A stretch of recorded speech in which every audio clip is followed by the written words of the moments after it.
मेरा नाम हर्ष यादव है, मैं पावटी गाँव का रहने वाला हूँ। जेईई की तैयारी करनी थी, आईआईटी का सपना था जो पूरा करना था, उसके लिए मैंने सीकर जाने का सोचा। तो जब सीकर गया तो वहाँ पे एक नाम बहुत फ़ेमस था मैट्रिक्स। बस जो बच्चे जेईई की तैयारी कर रहे हैं उनके लिए यही मैसेज है कि पहली चीज़ तो जो टीचर्स बता रहे हैं वो टीचर्स का फ़ॉलो 101% करना है। एक इंस्टीट्यूट से निकलने वाले बच्चे सबसे ज़्यादा सीकर के ही होते हैं और वो भी मैट्रिक्स से। ड्रॉप लिया तब बीच में कभी बीमार हो जाता तो ऐसा लगता था कि अब नहीं हो रहा। मैट्रिक्स का कैंपस बहुत अच्छा था, वहाँ पे मतलब एक चीज़ मेरे को जो सबसे अच्छी लगी वो ये थी कि वहाँ पे फ़ोन बैन थे। और ओवरऑल जब मैंने रिजल्ट रिव्यू किया 3-4 साल का तो मुझे लगा कि मैट्रिक्स से बेटर कोई नहीं। नमस्कार, आप देख रहे हैं रेवाड़ी अपडेट। लगातार हम आपको कामयाबी की कहानी दिखा रहे हैं। हाल में जेईई एडवांस का रिजल्ट आया था जिसमें रेवाड़ी के काफ़ी बच्चों का सिलेक्शन हुआ है और उन्हीं में से एक हर्ष यादव हैं जो रेवाड़ी के बावल इलाके के पावटी गांव के रहने वाले हैं। हर्ष और उनका परिवार हमारे साथ में है। उनके घर से पहला इंजीनियर हर्ष यादव बनने जा रहा है। किस तरह से हर्ष ने तैयारी की उनसे जानेंगे, उनके परिवार से जानेंगे कि किस तरह से हर्ष ने तैयारी की, कितनी मेहनत की और कहाँ से उन्होंने कोचिंग ली। तो सबसे पहले मुबारक हो हर्ष आपको। धन्यवाद सर बहुत-बहुत। मेरा नाम हर्ष यादव है, मैं पावटी गाँव का रहने वाला हूँ और मैंने जेईई एडवांस में 1958 रैंक प्राप्त की है ओबीसी कैटेगरी के अंदर और मेरी जेईई मेंस में 99.37 परसेंटाइल प्राप्त की थी। उसके लिए मैं मैट्रिक्स वालों का और मेरे परिवारजनों का बहुत-बहुत धन्यवाद करना चाहूँगा और मेरी इस कामयाबी में मैट्रिक्स वालों का, मेरे परिवारजन का, मेरे ताऊजी का, इन सब का बहुत बड़ा योगदान रहा है। उसके लिए मैं उन सब का बहुत-बहुत आभार व्यक्त करता हूँ। किस तरह से तैयारी की, क्योंकि जब आप बता रहे 10th आपने की और 11th कहाँ से की, 12th कहाँ से की, किस तरह का एनवायरनमेंट रहा जहाँ आप पढ़े?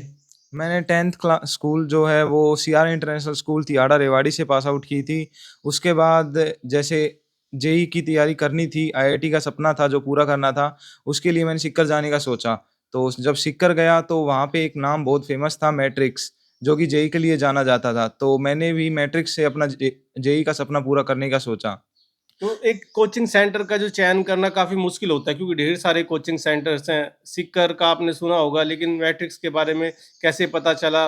दूसरा कोटा भी एक बड़ा हब है।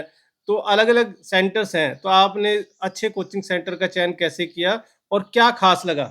जैसे कोचिंग सेंटर का चयन करने के लिए हमारे रिश्तेदारी में एक पहले बच्चा था, उसका मैट्रिक्स से ही सिलेक्शन हुआ हुआ था। तो उससे बातचीत की, उसने बताया कि मैट्रिक्स का जो प्रोग्राम है, करिकुलम है, वो बहुत अच्छा है, टीचर्स की फैकल्टीज़ टीम बहुत अच्छी है। तो उससे डिसाइड किया कि मैट्रिक्स में जाना सही रहेगा, क्योंकि सीकर का माहौल भी कोटा के मुकाबले बहुत ठीक था और इतनी भीड़ वगैरह भी नहीं थी, तो सभी बच्चों पे फ़ोकस किया जाता था और मैट्रिक्स में हर बच्चे को पर्सनलाइज़्ड फ़ोकस मिलता है, काउंसलिंग मिलती है। कोई भी दिक्कत आती है, तो उसके लिए काउंसलर्स हैं, टीचर्स हैं, जो हमें समय-समय पर बात बताते रहते हैं कि ये चीज़ करना सही है, ये गलत है। उस तरीके से बहुत फ़ायदा होता है। तो हर्ष ने किस तरह से तैयारी की, उनसे पूछेंगे कि कितने घंटे वो पढ़ाई करते थे, क्योंकि एक रूटीन में पढ़ाई करना बेहद ज़रूरी होता है। लेकिन उनकी मदर, उनके पिता, उनके ताऊ हमारे साथ में है कि कितनी खुशी है क्योंकि पहला इंजीनियर उनके घर से बनने जा रहा है। कैसा लग रहा है पहले तो? बहुत अच्छा लग रहा है सर। हुँ, और आज साथ ही से पहले से ही इंटेलिजेंट रहा है मैट्रिक्स में भी।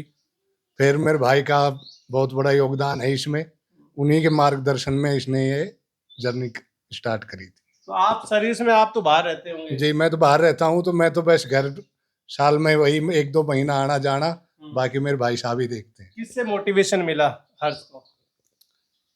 हर्ष को तो मोटिवेशन भाई से ही मिला है और इन्हीं के गाइडेंस में ये काम कर रहा है। आपका क्या नाम है सर? राजीव। अच्छा, आपसे मोटिवेट हुए, आपने इनका मार्गदर्शन किया। तो कैसे आपको लगा कि हाँ, ये आईआईटी कर सकता है? मैंने इस बच्चे को शुरू से ही देखा है, शुरू से ही ये पढ़ने में बड़ा आगे रहा है। चाहे वो सैनिक स्कूल एग्ज़ाम रहे हो, नवोदय स्कूल एग्ज़ाम रहे हो, बड़ा ब्रिलिएंट बच्चा रहा है। हुँ। जब ये 10th से निकला तो मैंने इसका विश पूछा कि कहाँ जाना चाहते हो, क्या करना चाहते हो? तो इसकी कहीं न कहीं इच्छा थी कि इसने सोचा था कि पढ़ा था कहीं कि आईआईटी भी कोई चीज़ होती है। हुँ। तो इसने मुझे बताया कि बाबूजी मुझे तो आईआईटी जाना है। तो मैंने इसको बताया कि आईआईटी जाने के लिए बड़ी मेहनत करनी पड़ेगी, तो ये बोला उस चीज़ के लिए तो मैं तैयार हूँ। तो 1-2 बच्चे थे जो हमारे इधर से निकले थे पहले, मैंने इनको उनसे मिलाया। उनसे मिलने के बाद ये फाइनल किया गया कि आईआईटी की तैयारी करने करेगा जेईई की प्रिपरेशन के लिए मैंने सीकर चुना, क्योंकि सीकर से एक बच्चा था जो 2021 में निकला था, अपने पड़ोस का ही रहने वाला था। सीकर काफी इंस्टीट्यूट है, सीकर एक हब है सीकर, लेकिन मैट्रिक्स आप बता रहे हो कि मैट्रिक्स ही आपने क्यों चुना? मैंने 3-4 साल उस इंस्टीट्यूट का रिव्यू किया। हम्म, ओवरऑल बच्चे जो निकलते हैं, सीकर से निकले चाहे कोटा से, एक इंस्टीट्यूट से निकलने वाले बच्चे सबसे ज़्यादा सीकर के ही होते हैं, और वो भी मैट्रिक्स से। इसलिए मैंने मैट्रिक्स को प्रायोरिटी दी, और बाद में इसके जाने के बाद देखा तो रियल में ही वहाँ फैकल्टी बहुत अच्छी थी, और जो उनका रेशो था वो जेन 1 था।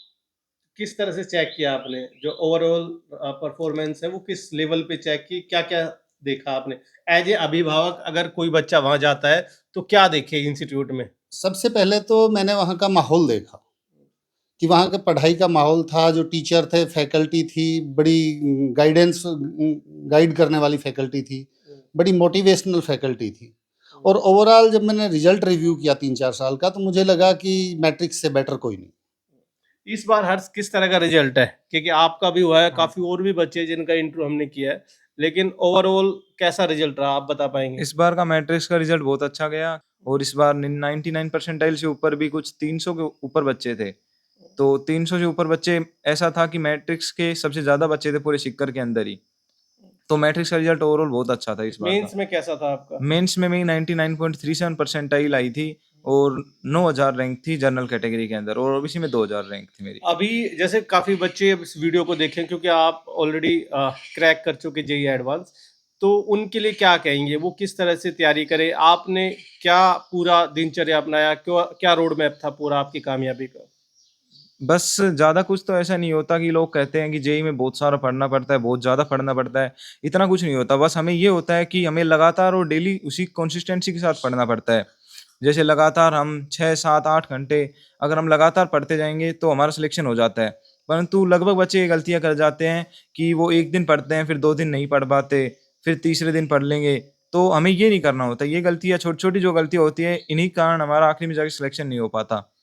तो जैसे आप 12th के साथ भी मैंने ये कई गलतियाँ दोहराई थी कि मैं कभी पढ़ लेता था, फिर कभी बीच में बीमार वगैरह हो जाता था, तो जो चीज़ें रह जाती थी उनको वापस कवर करना नहीं, वो टीचरों से डाउट वगैरह थोड़ा कम पूछना, जैसे शर्माना, शुरुआत-शुरुआत में जो बच्चे शर्माते हैं कि टीचर्स वगैरह डाउट नहीं पूछ पाते, तो उसके कारण मेरा 12th में थोड़ा कम परफॉर्मेंस रह गया था।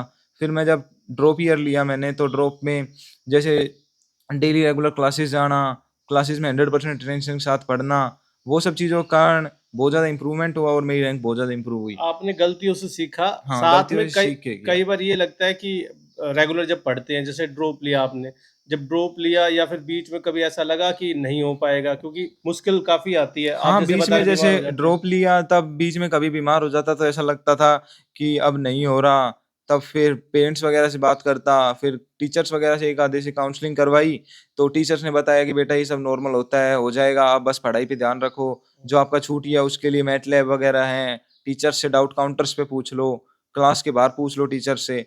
तो जब हम पूछते थे तो टीचर्स भी बड़े सपोर्टिव होते थे, वो सारा बताते थे जो कि बेटा छूट इस जाता है तरीके तो से वो कवर कैसे करो। कवर होता है उसको? जैसे जैसे जो जो छूट जाए उसके लिए मैट्रिक्स में जैसे मैटलैब्स हैं, उनके अंदर रिकॉर्डेड वीडियो लेक्चर्स हैं टीचर्स के, हुँ, तो वहाँ से पढ़ लो। फिर अगर आपको वहाँ से पढ़ने के बाद भी समझ में नहीं आ रहा, तो टीचर्स के पास डाउट काउंटर पे जाके आप डाउट पूछ सकते हो कि सर मेरे को इस टॉपिक में ये दिक्कत है, तो टीचर आपको पूरा बता देते हैं कि बेटा इस टॉपिक में ये दिक्कत है, ऐसे-ऐसे इसको पढ़ो, ऐसे-ऐसे के क्वेश्चन करो। तो उस तरीके से फिर वो टॉपिक वापस से अच्छा स्ट्रॉन्ग हो जाता है। आप जैसे बता रहे हो आप कैंपस में रहे, 11th-12th भी आपने हुँ। वहीं से की, तो कैंपस किस तरह का रहा? मैट्रिक्स का कैंपस बहुत अच्छा था। वहाँ पे मतलब एक चीज़ मेरे को जो सबसे अच्छी लगी वो ये थी कि वहाँ पे फ़ोन बैन थे, फ़ोन का उपयोग नहीं किया जाने देता था। जिससे सोशल मीडिया की जो डिस्ट्रैक्शंस थी वो सब बिल्कुल भी नहीं थी। घरवालों से बात करने के लिए भी मीन्स हफ़्ते में 2 दिन ब फ़ोन दिया जाता था कि इन दिन घरवालों से बात कर लो, ताकि बच्चे के ऊपर ज़्यादा प्रेशर वगैरह ना आए, और बच्चा बाहरी दुनिया से जितना दूर रहे उतना ही पढ़ाई ज़्यादा करता है बच्चा। क्योंकि बच्चा सोशल मीडिया नहीं चला रहा, इंस्टाग्राम, यूट्यूब, फ़ेसबुक नहीं देख रहा, तो वो पढ़ाई उतनी ज़्यादा होती है। तो ये चीज़ मैट्रिक्स के कैंपस की बहुत अच्छी लगी। बाकी मैट्रिक्स कैंपस में ये भी फ़ायदे रहते थे कि जो टेस्ट का रिज़ल्ट था वो हॉस्टल के अंदर आता था हमेशा। हॉस्टल वाले वार्डन्स को ख बताया जाता था कि ये बच्चा इतना पढ़ रहा है, ये बच्चा इतना पढ़ रहा है। उसी हिसाब से बच्चे के ऊपर भी ध्यान दिया जाता था। जो बच्चा नहीं पढ़ता था उसकी काउंसलिंग करवाई जाती थी कि सर आपका बच्चा नहीं पढ़ रहा। पेरेंट्स को भी बताया जाता था। हॉस्टल से बाहर निकलने के लिए भी पेरेंट्स से बात करवानी पड़ती थी ताकि बच्चा बाहर भी ना घूमे ज़्यादा देर के लिए। क्योंकि जब बाहर पीजी वगैरह में बच्चा रहता है तो अगर वो फ़ोन वगैरह नहीं देखता तो ये होता है कि बाहर निकलता है, घूमता-फिरता है, नए-नए शहर में जाता है तो घूमने का मन करता है। परंतु जो मैट्रिक्स का कैंपस है उसमें बाहर निकलने के लिए पेरेंट्स से बात करवानी पड़ती थी और 1 घंटे ही जाने दिया जाता था संडे को कि भाई अपना कोई सामान रह गया हो वो सामान लेके आ जाएँ बस हम। तो ये चीज़ बहुत अच्छी लगी मैट्रिक्स के कैंपस की। बाकी ओवरऑल खाना, रहना और वार्डन्स का व्यवहार तो बहुत अच्छा रहता ही था। लास्ट में जो बच्चे अभी जेई की तैयारी कर रहे हैं तो उनके लिए क्या मैसेज कहेंगे, क्या फॉलो करें वो? बस जो बच्चे जेईई की तैयारी कर रहे हैं उनके लिए यही मैसेज है कि पहली चीज़ तो जो टीचर्स बता रहे हैं वो टीचर्स का फॉलो 101% करना है। जो टीचर्स बता रहे हैं वो फॉलो कर लेंगे तो हमारा सिलेक्शन हो जाता है। क्योंकि टीचर्स को तो एक्सपीरियंस है 10-10, 11-11 साल का, तो उन्होंने देखा हुआ है कि क्या चीज़ करने से बच्चों का सिलेक्शन होगा, किस चीज़ से नहीं होगा। हम कई बार बच्चे सोच जाते हैं कि टीचर्स को नहीं पता, टीचर्स के बताए हुए से नहीं होगा, परंतु जो टीचर बता रहा है अगर हम सिर्फ़ वो भी कर लेंगे, उसी से सिलेक्शन हो जाता है। बाकी कोई एक्स्ट्रा मॉड्यूल वगैरह लगाने की ज़रूरत नहीं पड़ती। जो मैट्रिक्स वालों का सफिशिएंट होता है, कोचिंग मॉड्यूल्स होती हैं, वो बहुत ज़्यादा सफिशिएंट होती हैं। क्योंकि मैट्रिक्स वाले अलग-अलग असाइनमेंट्स भी प्रोवाइड करवाते हैं, जेईई मेन्स बुकलेट्स भी देते हैं और जो एक्सरसाइज़ेज़ हैं C1, C2 वो एक्सरसाइज़ेज़ करने से बहुत ज़्यादा बेनिफिट होता है, जिससे एडवांस में अच्छी रैंक आ सकती है। तो ये थी हमारे साथ में हर्ष यादव की फैमिली और खुद हर्ष ने अपनी कामयाबी की कहानी बताई है कि किस तरह से उन्होंने ये अचीवमेंट हासिल की है। अब हर्ष अपने परिवार का पहला इंजीनियर बनने जा रहा है। तो इस वीडियो को ज़्यादा से ज़्यादा शेयर करें ताकि दूसरे बच्चे हर्ष यादव से प्रेरणा ले सकें।